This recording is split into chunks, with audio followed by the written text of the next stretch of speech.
இந்த தௌஹீத சொன்னோம், அதனால் ஒரு மாற்றம் ஏற்படும். வேற எதுவும் வேணாம். படைத்த இறைவன் ஒருவன் இருக்கிறான்னு நம்பு. அதை தெள்ள தெளிவாக நம்ப வைக்க வேண்டும். படைத்த ஒருவன் இருக்கிறான். இந்த உலகத்திலே இந்த மைக்கு எப்படி ஒருவன் இல்லாமல் வந்தது என்று நான் நம்பினால் முட்டாள்தனமோ, இந்த மேடை எப்படி 4 பேர் இல்லாமல் அதுவாக வந்தது என்று சொல்வது முட்டாள்தனமோ, இங்கு இருக்கின்ற எல்லா பொருட்கள் எப்படி உருவாக்கியவன் இல்லாமல் அதுவே உருவானது என்று சொல்வது முட்டாள்தனமோ, அதுபோன்று வானம் பூமியை படைத்தவன், அதை படைத்தவன் இல்லாமல் அதுவே வந்தது என்று சொன்னால் முட்டாள்தனம். படைத்த ஒருவன் தான் உருவாக்கினான் என்று சொன்னால் புத்திசாலித்தனம். அந்த புத்தியை நீ படித்துக்கொள் என்று சொல்வோம். அந்த ஏகத்துவத்தை சொல்லிவிட்டால் அந்த தௌஹீதுக்கு உள்ளவரான வைங்க, அந்த ஒரு இறைவன் தான் நம்மளை படைச்சான், அவனுக்கு நான் பதில் சொல்லணும்ல, இனிமேல் நான் நேர்மையா நடப்பேன்னு மாறுவான். அப்படிப்பட்ட ஒரு மாற்றத்தை தான் இன்றைக்கு ஏகத்துவ பிரச்சாரத்தின் மூலம் இந்த தௌஹீத் ஜமாத் 30 ஆண்டுகளிலே மக்களிடத்தில் ஏற்படுத்தியது. எப்படி ஏற்பட்டது? ஏகத்துவம் வந்தால் அவன் தன்னுடைய வாழ்க்கையில் இருக்கிற எல்லா பாவத்திற்கும் முழுக்கு போட்டு விடுவான், மூட்டை கட்டி விடுவான், முடிச்சு போட்டு விடுவான் என்பதற்கு ஒரு சிறந்த எடுத்துக்காட்டு அன்றைய காலத்திலே ஜாஃபர் பின் அபி தாலிப் ரலியல்லாஹு அவர்கள் அபிசீனியாவிலே ஹிஜ்ரத் செய்த பொழுது சொல்கிறார்கள், மன்னரே, நஜ்ஜாசி மன்னரே, இந்த காபிர்கள் அல்லாஹ்வுக்கு இணை வைத்துக் கொண்டிருப்பவர்கள், அவுலியாக்களை வழிபட்டுக் கொண்டிருப்பவர்கள், எங்களை பற்றி தப்பும் தவறுமாக உங்களிடத்தில் சொல்லி வைத்திருக்கிறார்கள். நாங்கள் யார்? நாங்கள் முஸ்லிம்கள். ஏன் இஸ்லாத்தை ஏற்றோம்?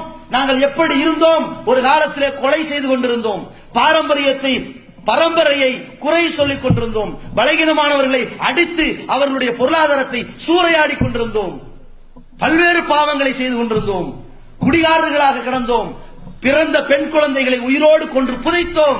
ஆனால் ஹத்தா அபாசல்லாஹு ரசூலா, எங்களிடத்திலே ஒரு தூதர் வரும் வரைக்கும் இப்படி நடந்து கொண்டிருந்தோம். ஒரு கட்டத்தில் எங்களிடத்தில் ஒரு தூதர் வந்தார், ஏகத்துவம் சொன்னார். அந்த ஏகத்துவத்தை ஏற்றுக்கொண்டதற்கு பிறகு இன்றைக்கு நாங்கள் தொழுகிறோம், ஏகத்துவத்தில் இருக்கிறோம், நேர்மையாக நடக்கிறோம், வாய்மையாக நடக்கிறோம், அல்லாஹ்வுக்கு பயந்து நடக்கிறோம். பத்தினி பெண்கள் மீது அவதூறு சொல்லவில்லை, இறந்தவர்களுக்காக ஒப்பாரி வைப்பதில்லை, கொலை செய்வதில்லை, திருடுவதில்லை, விபச்சாரம் செய்வதில்லை, அனைத்திலிருந்தும் நாங்கள் திருந்து இருக்கிறோம்.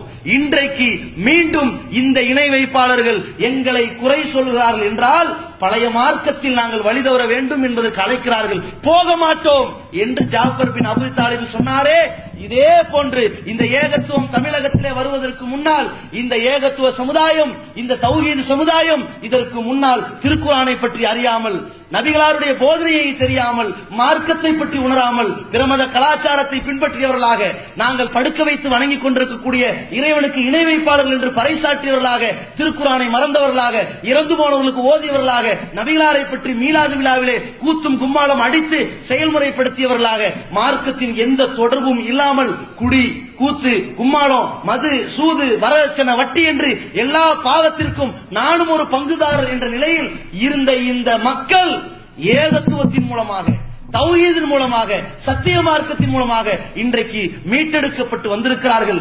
தௌஹீதினுடைய பாதையில் வந்திருக்கிறார்கள். சொர்க்கத்தினுடைய பாதையை தேர்ந்தெடுத்து பயணம் செய்கிறார்கள். இங்கே மதுவோ, சூதோ, வட்டியோ, வரதட்சணையோ இல்லாத வகையிலே ஏகத்துவ பாதையினுடைய அந்த காற்றை சுவாசித்துக் கொண்டிருக்கிறார்கள். இதே மாற்றத்தை இளைஞர்களிடத்தில் எடுத்து வைத்தால், கல்லூரி மாணவர்களிடத்திலே கொண்டு சென்றால், பள்ளிக்கூட மாணவர்களிட்ட எடுத்து சொன்னால் கண்டிப்பாக ஒரு மாற்றம் ஏற்படும். இந்த ஏகத்துவத்தினுடைய தொடக்கம் மிகப்பெரிய எழுச்சியை ஏற்படுத்தும். அல்லாஹ்வை பற்றிய நம்பிக்கை அவர்களிடத்தில் ஒரு புரட்சியை உண்டாக்கும்.